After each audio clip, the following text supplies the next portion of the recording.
Sir जैसे हिंदी एक हमारी राष्ट्रीय भाषा है और सबको बोलना अनिवार्य है। जैसे इसे औपचारिक तौर से भी इसका प्रयोग किया जाता है, लेकिन इसी संदर्भ में एक सवाल ये बनता है कि मान लीजिए कि उत्तर पूर्वी भारतीयों के जो लोग हैं और दक्षिण भारतीयों से जुड़े हुए जो लोग हैं जितना, तो ये एक राष्ट्रीय और औपचारिक भाषा होने के कारण ये उत्तर पूर्वी और दक्षिण भारतीयों को बोलने में इनको कितना एकदम कड़ी मेहनत करना पड़ता है और नहीं बोल पाते हैं। तो इसके पीछे में क्या राज होगा सर?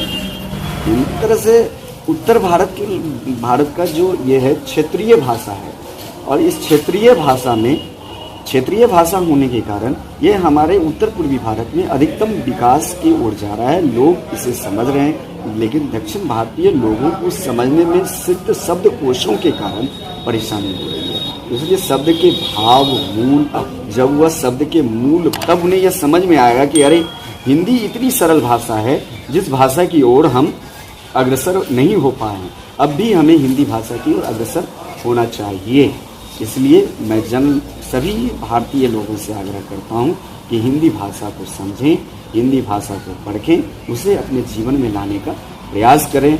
जो नभ अपार सब पूछ रहे दिग दिगंत, वीरों का कैसा हो बसंत। उसके बाद फिर वो अंतिम में लिख लें, जब कौरव और पांडव के बीच का जो युद्ध चल रहा था, उसमें जब वो गए हैं पांडव की तरफ से दुर्योधन के पास, तो वो लिखते हैं, वर्षों तक वन में घूम घूम बाधा विघ्नों को चूम चूम सह घूम घाम पानी पत्थर पांडव आए कुछ और निकर सब जब नाश मनुष्य पर छाता है, पहले विवेक मर जाता है। अब बताइए कि कितनी सरल शब्द में उन्होंने मनुष्य के चरित्र का चित्रण कर दिया। महान हमारे देश के ऐसे ऐसे महान साहित्यकार हुए हैं जिन्होंने अपने जीवन को, हिंदी सर्वोपरि सर्वोच्च और उच्च भाषा है जिसे आप अपने जीवन में जिएं और जीने के लिए। दोस्तों, हमने बहुत सारे ऐसे सवाल सर से दागे और सर ने बहुत सरलता के साथ सवालों का जवाब दिए।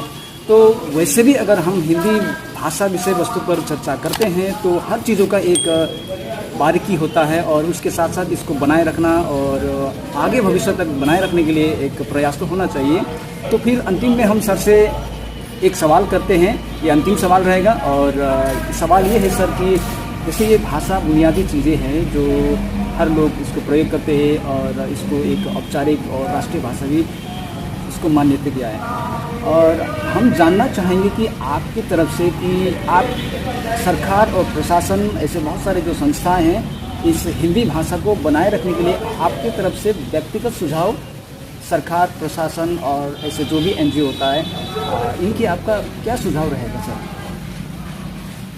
मेरा सरकारों और अन्य नेताओं आदि जो भी विद्वान हैं, जो भी जिस क्षेत्र विधा में काम कर रहे हैं, मेरा उनसे सीधा सुझाव है कि हिंदी को जन जन तक पहुंचाने के लिए सभी विधाओं में हिंदी भाषा का उपयोग होना चाहिए, हिंदी शब्दों का प्रयोग होना चाहिए। सर्वप्रथम हिंदी भाषा को ही प्राथमिकता देनी चाहिए। हर विद्यालय, आज मैं देख रहा हूँ सीबीएसई बोर्ड हो या एनसी बोर्ड हो, एनसीईआरटी बोर्ड हो या सीएससी बोर्ड हो, इन सभी में देख रहा हूँ कि बच्चों को आंग्ल भाषा की ओर उत्प्रेरित करने के बाद सबसे पहला कारण क्या हो रहा है, तो नैतिकता का पतन हो रहा है। ये नैतिकता का पतन आंग्ल भाषा के कारण हो रहा है। ये आंग्ल भाषा हमारा एक व्यवसायी भाषा हो सकता है, मैं इसे एक व्यवसायिक भाषा मानता हूँ, लेकिन हिंदी हमारी जो भाषा है ये हमारी आत्मीय भाषा है, अंतर आत्मा की भाषा है। यह भाषा को जिंदा रखने के लिए इसे हमेशा जन जन के हृदय तक पहुंचाने के लिए सभी कार्य क्षेत्रों में हिंदी भाषा को, हिंदी में ही सभी कार्य होने चाहिए। हमारे पत्राचार हों, हमारे विद्यालय की व्यवस्थाएं हों, चाहे जो भी विधा हो, हर विधा में हिंदी ही शब्दों का प्रयोग होना चाहिए। इसलिए कि आंग्ल भाषा बहुत सारे, जैसे मेरी एक सबसे बड़ी कमजोरी है कि मैं हिंदी भाषा के सिवा आंग्ल या अन्य भाषाओं को नहीं समझ पाता हूँ। कोई भी किताब पढ़ना चाहता हूँ, किसी भी विद्वानों की किताबों को पढ़ना चाहता हूँ, तो बहुत सारी किताबें अंग्रेजी में हैं, लेकिन मैं अंग्रेजी भाषा को पसंद नहीं करता या मेरे समझ में नहीं आती। ये भी मैं कह सकता हूँ कि मेरे समझ में ना आए, ये भी कह सकता हूँ कि मेरे समझ में आते हुए भी मेरा झुकाव अंग्रेजी भाषा की ओर नहीं है। मैं हिंदी भाषा को पसंद करता हूँ। हिंदी में ही मैं विद्वानों के, मतलब विदेशों के भी लेखकों की किताबों को हिंदी में ही खोजता हूँ, हिंदी में ही उसे पढ़ना पसंद करता हूँ। अगर वो किताब हिंदी में उपलब्ध होती है तो मैं उसे हिंदी में लेकर के पढ़ना पसंद करता हूँ। इसलिए हमारे देश की सरकारों को चाहिए, नेताओं को चाहिए कि हिंदी भाषा में अग्रसर हो। हमारे वाजपेयी जी की सबसे बड़ी एक महान कार्य हुए हैं, जब वो यूएनओ में भाषण देने गए थे, भारत का प्रतिनिधित्व करने गए थे, तो सबसे पहले उन्होंने हिंदी में अपना भाषण दिया था। हमारे देश के माननीय प्रधानमंत्री जी नरेंद्र मोदी जी जब भी कहीं जाते हैं तो वो अपनी ही भाषा, हिंदी भाषा में ही अपने विचार को व्यक्त करते हैं। ट्रांसलेटर का काम है अपने उनको जिन भाषाओं में व्यक्त करना हो, देना हो, वो उनका काम है। लेकिन हमें अपने विचारों को व्यक्त करने के लिए अपनी भाषा हिंदी भाषा का ही प्रयोग करना चाहिए। सभी लोगों को हिंदी भाषा का ही प्रयोग करना चाहिए। महाविद्यालय हो, विद्यालय हो, कॉलेज हो, जो भी जहाँ भी हो, वहाँ पर हिंदी भाषा को प्राथमिकता देनी चाहिए। मैंने कुछ दिन पूर्व तक देखा था कि पहली लाइन अंग्रेजी की होती थी, फिर हिंदी की होती थी, लेकिन सरकार के प्रयास से मैं देख रहा हूँ कि पहली लाइन हिंदी, अब अंग्रेजी। लेकिन अब हिंदी को ही प्राथमिकता देनी चाहिए। बच्चों को हिंदी में ही समझाने का प्रयास किया जाना चाहिए ताकि बच्चे हिंदी भाषा को समझेंगे।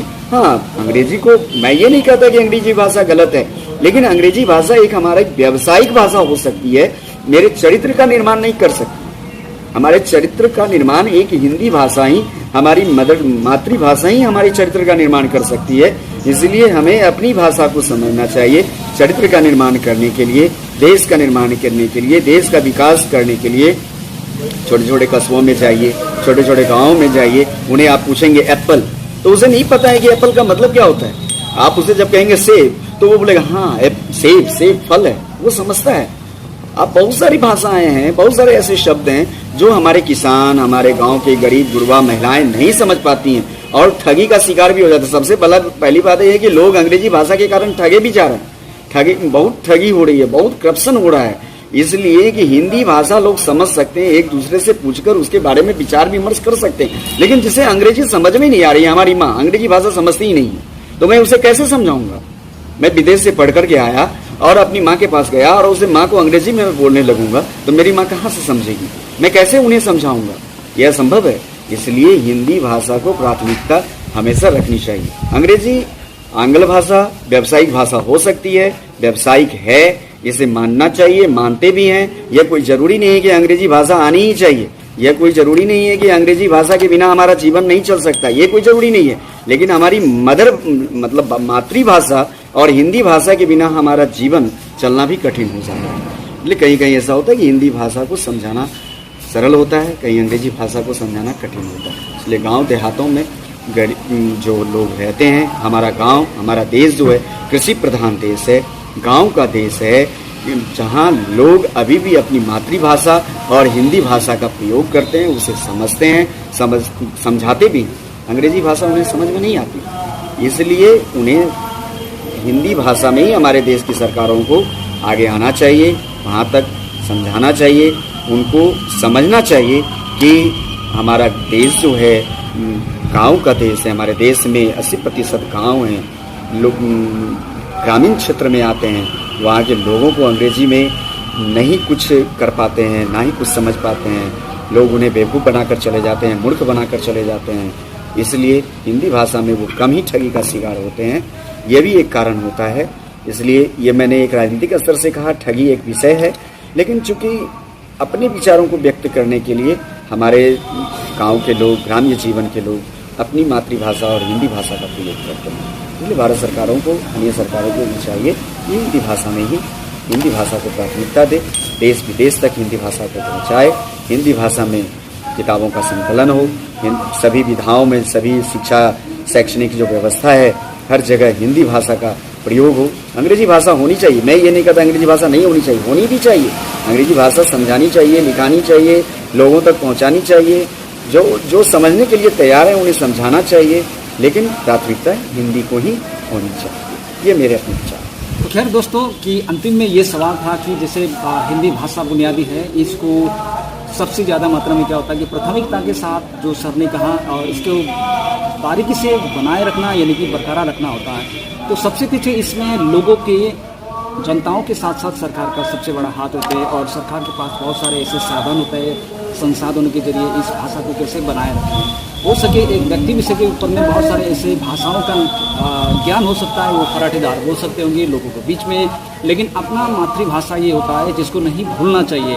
तो इसको बनाए रखने के लिए सरकार का यहाँ सबसे बड़ा एक देन होता है। जैसे आज के दौर में एक आधुनिक तौर तरीका हैं, बहुत सारे ऐसे टेक्नोलॉजी है, तो इसको किस तरीक़ा से बनाए रखेंगे।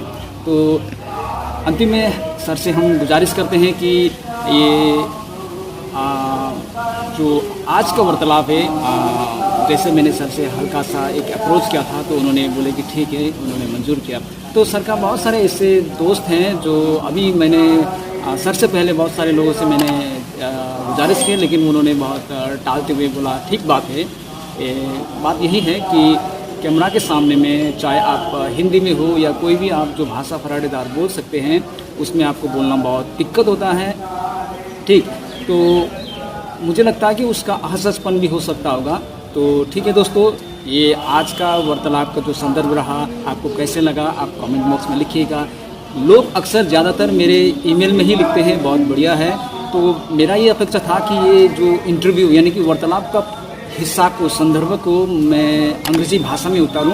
वैसे तो मेरा वीडियो का जो भाषा है, वीडियो लैंग्वेज है, वो इंग्लिश में थे, लेकिन मुझे लगा कि ठीक है हम इसको बाद में सबटाइटल्स बना लेंगे, लेकिन नहीं, तो इससे ज़्यादा लंबा हो सकते थे, तो इसलिए मैंने पूरे हिंदी में संदर्भ में किए। तो दोस्तों ये अंतिम में सर ने फिर ये कुछ ऐसे पंक्तियाँ सुनाए, तो आपको कैसे लगा।